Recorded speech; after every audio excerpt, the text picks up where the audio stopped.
Hi guys, how are you? Hoje vamos falar do simple past. When I was a child, I used to play a game, and now my whole life is a game. Quando eu era criança, eu costumava jogar um jogo, e agora minha vida inteira é um jogo. Olha só, concordam com isso? Como usar o simple past em inglês? Confira as regras desse tempo verbal utilizado para falar sobre aquilo que aconteceu no passado. O simple past é usado para falar sobre ações que foram finalizadas no passado, assim como situações ou costumes que se repetiam e não acontecem mais. Para identificar o tempo verbal de uma frase, procure pelo verbo. Se ainda assim você não tiver certeza, alguns marcadores podem ajudar, como last night, yesterday, used to e por aí vai. Diferente do português, onde temos diversas terminações para cada pessoa, o passado simples em inglês é como o próprio nome diz, bem simples. Existe uma regrinha básica que ajuda você na maioria dos casos, com os chamados verbos regulares. Já com os irregulares a coisa muda um pouco. Verbos regulares. Se você já teve aula sobre o Simple Past, com certeza ouviu falar sobre a regra do ED. Ela serve para os verbos regulares. Mas antes de entrar nas regrinhas, veja a estrutura da frase no Simple Past. Temos o sujeito, mais o verbo no passado, mais o complemento. Se o verbo já terminar com "é", você vai acrescentar apenas o "de". E aqui alguns exemplos. He worked in that school last year. Ele trabalhou naquela escola no ano passado. She canceled all her meetings for the day. Ela cancelou todos os seus compromissos do dia. Aqui alguns verbos, né? Ask fica asked, cancel fica canceled, cross vira crossed, cry vira cried. Olha só, percebam aí, né, que o verbo cry termina com Y, né? É consoante, consoante Y. Você vai tirar o Y e acrescentar IED. Decide já termina com E, então basta acrescentar o D. Decided. Fail vira failed. Plan vira planned. Vejam bem que aqui temos consoante, vogal, mais consoante, um sanduíchezinho aqui de vogal, certo? Verbos com essa estrutura, o que acontece com eles? Vocês vão dobrar a última consoante e acrescentar ED. Play. Play, temos uma vogal com um Y, ok? No final, basta acrescentar ED. Existem duas exceções para aquela regra do ED, né? Como vimos ali alguns exemplos, os verbos terminados com consoante mais vogal e consoante, você vai dobrar a última consoante antes de acrescentar o ED. Já para verbos terminados em consoante mais Y, você tira o Y e acrescenta IED. Por exemplo, stop, né? Temos consoante, vogal e consoante, stop. Você vai dobrar o P e acrescentar ED, ok? They stopped at the store before coming here. Eles pararam na loja antes de virem para cá.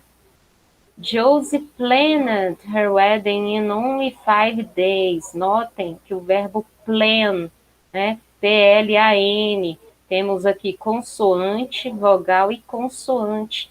Dobramos a última consoante, acrescentamos ED.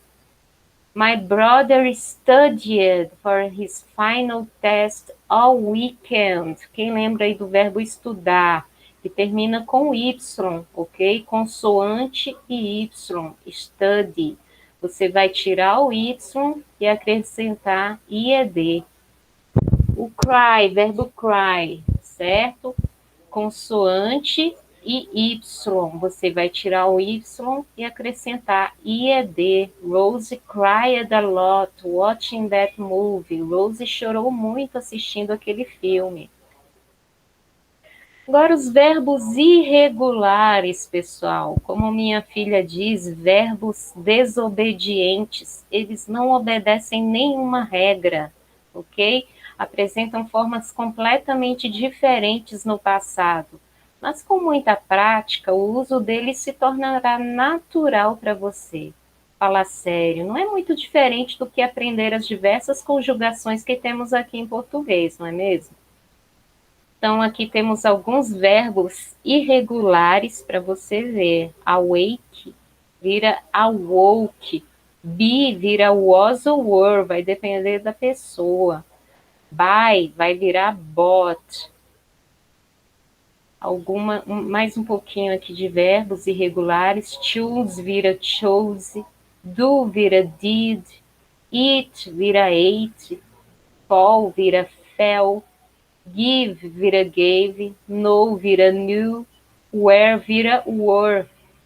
Pessoal, no final do livro de vocês, de inglês, vocês vão ver uma lista ainda maior, ok? De verbos, dos verbos e a forma deles no passado, ok? Depois deem uma olhadinha lá quando fizerem exercícios, vai ser muito bom. E aqui mais alguns exemplos. She gave the car to her parents.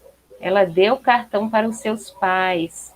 I wore a beautiful dress at the party yesterday. Usei um vestido lindo na festa ontem.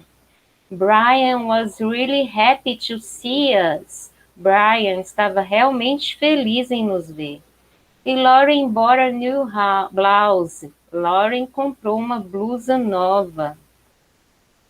Passado negativo, pessoal. Para construir frases no passado de forma negativa, basta usar o auxiliar did, mais o not, ou simplesmente didn't, ok? Lembra lá no simple present que a gente usa o do mais o not? Então, para fazer o passado, a gente vai precisar do mesmo auxiliar, só que no passado, ok? Então vamos lá. I didn't know that Pluto was no longer a planet. Eu não sabia que Plutão não era mais um planeta. Então aí temos o did mais not e o know. Por que eu não coloquei know no passado? Gente, auxiliar aqui já está no passado. Então o verbo principal fica na sua forma normal, ok? Na sua forma básica. Susan didn't eat with us yesterday. Susan não comeu com a gente ontem.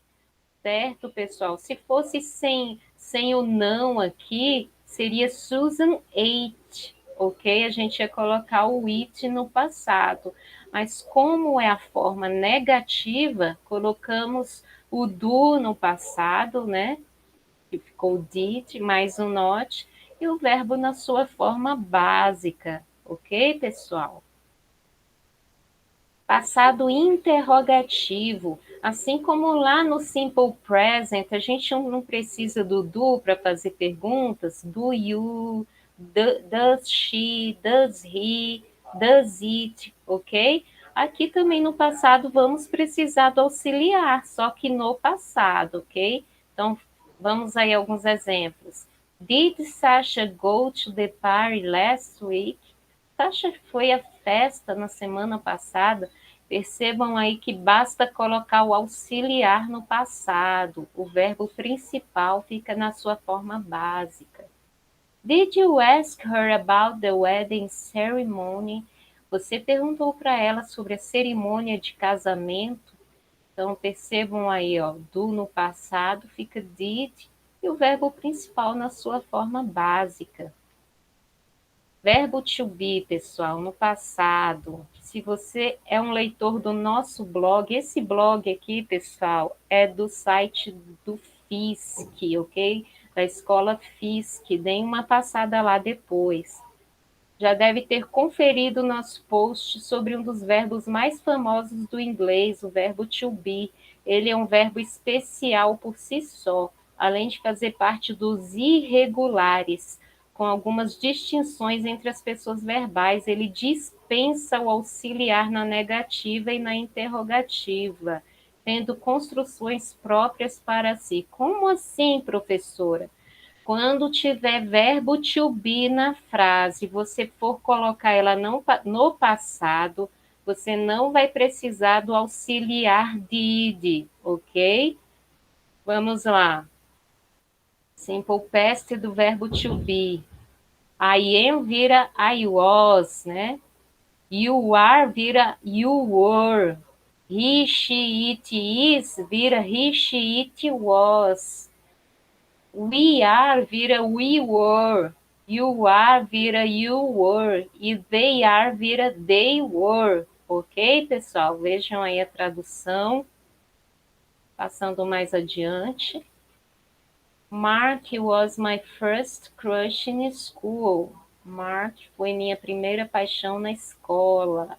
Olivia wasn't at the gym. Percebam aí, ó, pessoal, a negativa do verbo to be não precisa do did. O próprio verbo to be fica aí com o não, ok? Was, mas not, fica wasn't. Olivia não estava na academia. Was she happy to see you? Olha, uma pergunta com verbo to be. Não vou usar did, certo, pessoal? Verbo to be dispensa auxiliar. Então, você coloca ele na frente. Was she happy to see you? Lembra lá no sexto ano, quando vocês viram o verbo to be? Are you happy? Is she happy? Né? A gente colocava o verbo na frente, o verbo to be na frente. Então, no passado é a mesma coisa. Was she happy? We were best friends in college. Nós éramos melhores amigos na faculdade. You weren't at the gallery opening yesterday. Você não estava na inauguração da galeria ontem. Were you home last night? Olha, uma pergunta com verbo to be novamente. O verbo to be vem para frente. Você estava em casa ontem à noite? Então, pessoal, eu creio que é só isso. É isso mesmo. Então, percebam aí, verbo to be dispensa o auxiliar did, mas todos os demais verbos, vocês vão precisar do auxiliar did para negativa e para perguntas, ok, pessoal? Façam aí anotações no caderno, voltem o vídeo quantas vezes necessárias, né? E eu aguardo o formulário de vocês, ok? Bye, bye.